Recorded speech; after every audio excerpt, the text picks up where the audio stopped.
என்ன ஸ்ட்ராட்டஜியை பயன்படுத்துறாங்க பிஜேபின்றதாங்க கேள்விங்க. பீகார்ல வந்து டெலிஷன் மெத்தடுங்க, அங்க இருக்கிறவங்க பேரை நீக்குவது, இங்க இணைப்பது.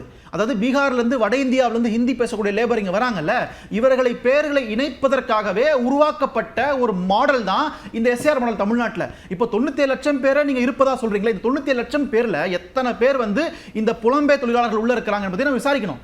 அப்ப அதை வச்சு தான் முடிவு வர முடியும். இதுதான் தமிழ்நாட்டுக்கான ஒரு ஸ்ட்ராட்டஜியாக பிஜேபி அல்லது எலெக்ஷன் கமிஷனோட கூட்டணியாக இருக்கு. தலைவர் ராகுல் காந்தி முதலிருந்து பேசுற விஷயம் என்ன? இந்த எஸ்ஆர் என்பது ஒரு மோசடி. இது பிஜேபியை பல மாநிலங்களில் உள்ள நுழைவதற்காகவும் அந்த மக்களை ஏமாற்றுவதற்காகவும் நடைமுறைக்கு வந்திருக்கின்ற ஒரு சிஸ்டம் இது என்பதை அவர் பலமுறை சொல்லியிருக்காரு. பீகார்ல இறந்ததாக சொல்லப்பட்டவங்க இவங்க இறந்து போயிட்டாங்க, இந்த பட்டியலே இல்லைன்னு சொல்லப்பட்டவங்கள பல பேர் டெல்லிக்கு அழைத்து வந்து அவங்களுக்கு டீ காஃபி கொடுத்து வீடியோல எடுத்து போட்டவர் தலைவர் ராகுல் காந்தி. உங்களுடைய கூட்டணி கட்சியான திமுக தான் அந்த பூத் லெவல் ஏஜென்ட்டை ரொம்ப வலிமையா வச்சிருக்கக்கூடிய ஒரு கட்டமைப்புன்னு சொல்றாங்க. ஒவ்வொரு பூத் லெவல்லையும் ஒரு வடமாநில தொழிலாளர் வந்து புதுசா என்ட்ரி ஆகிறாருன்னா ஆட்சேபனை பண்றதுக்கு பூத் லெவல் ஏஜென்ட்டுக்கு எல்லா அதிகாரமும் இருக்கு, அப்ஜெக்ஷன் சொல்லலாம் அவர். ஸோ இப்போவே ஒரு கேண்டிடேட் வரத்துக்கு முன்னாடியே 97 லட்சம் பேர் நீக்கியிருக்காங்க, அதுக்கும் மேலே இவங்க வந்து இணைக்க போகிறாங்க அப்படின்னு சொல்கிறது அப்படின்றது ஒரு கான்ஸ்பிரசி மாதிரி தெரியலையா? அது இல்லை, கான்ஸ்பிரசியில் இது சந்தேகத்தை எழுப்புறோம். நாங்கள் கான்ஸ்பிரசி இருக்கலாம் பின்னாடி, அதுக்கு முன்னாடி ஒரு எதிர்க்கட்சியாக அடிப்படையான சந்தேகத்தை வைக்கிறோம். ஏன்னா பல மாநிலங்களில் பாஜக தேர்தல் ஆணையத்தை பயன்படுத்தி வெற்றி பெற்றிருக்கிறது, அதை அவங்களால மறுக்கவே முடியாது. நாங்கள் ஆதாரத்தோட பெங்களூராக இருக்கட்டும், பீகாராக இருக்கட்டும், ஹரியானாவாக இருக்கட்டும், பல மாநிலங்களில் என்ன ஸ்ட்ராட்டஜியை பயன்படுத்தி எலெக்ஷன் கமிஷனை பயன்படுத்தி வெற்றி பெற்றிருக்காங்க ஆதாரத்தோட நிரூபிச்சிருக்கோம். அதோட நீட்சியான சந்தேகத்தை நாங்கள் முன்வைக்கிறாங்க. அப்போ ஃபார்ம் 12 எதுக்கு வந்தது? ஃபார்ம் 12 மூலமாக வட இந்திய தொழிலாளர்களை உள்ள இணைக்க முடிகின்ற அந்த சரத்தை உள்ள கொண்டு வந்தாங்க.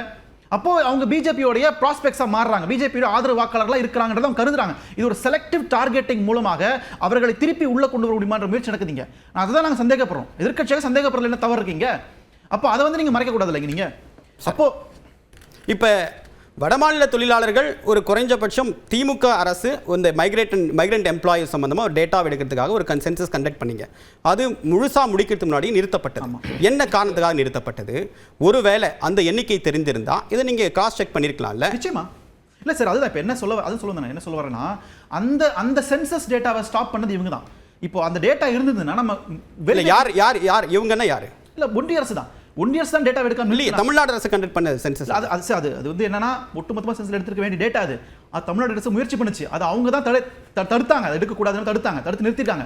ஒருவேளை டேட்டா இருந்திருந்தால் இன்றைக்கு நம்ம அதை மேட்ச் பண்ணி வெரிஃபை பண்ணிருக்க முடியும், கிராஸ் செக் பண்ணிருக்க முடியும். இதில் எத்தனை பேர் மைக்ரண்ட் லேபர் இருக்கிறாங்க, எத்தனை மைக்ரண்ட் லேபர் உள்ள பட்டியலில் சேர்க்கப்பட்டிருக்காங்கன்றதை நம்ம கண்டுபிடிக்க முடியும். சார், இப்போ எங்க பிரச்சனை வருதுன்னா பிஎல்ஏக்கள் போய் கிரவுண்டில் போய் ரிவ்யூ பண்ணி பட்டியலில் பேர் சேர்க்கிறது, அங்கே வரைக்கும் அந்த பிரச்சனை இல்லை. அதன் பிறகு நடக்குது, அதாவது பிஹைண்ட் த ஸ்கிரீனுக்கு பின்னாடி எலெக்ஷன் கமிஷன் பிஜேபிக்காக வேலை செய்கிறது என்றுதான் எங்களுடைய ஆழமான குற்றச்சாட்டு. அதை தான் நாங்கள் திருப்பி பேசிக்கிட்டு இருக்கோம்.